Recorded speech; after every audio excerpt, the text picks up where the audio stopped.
Quoi de neuf tout le monde? Today I'm going to show you 3 French accents, and I can guarantee that by the end of this video you will remember what they're called and you will never forget it again.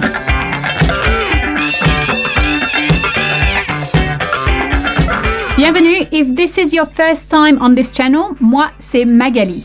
My aim is to help you learn French faster by showing you some fun tips and hacks. So today we're looking at 3 of the most common French accents.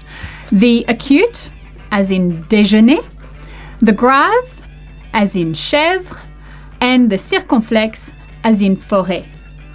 How to remember their names? Which one goes up? Which one goes down? Which is the hat?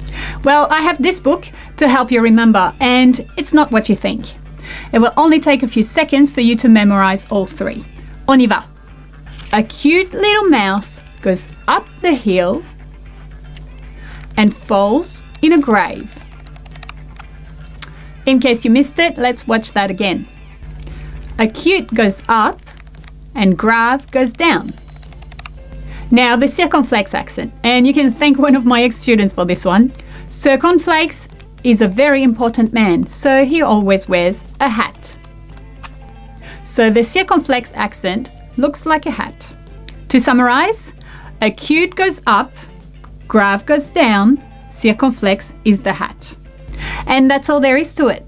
If this helped you remembering the names of those 3 accents, please leave us un pouce, comment below, or don't forget to subscribe for more tips. À plus!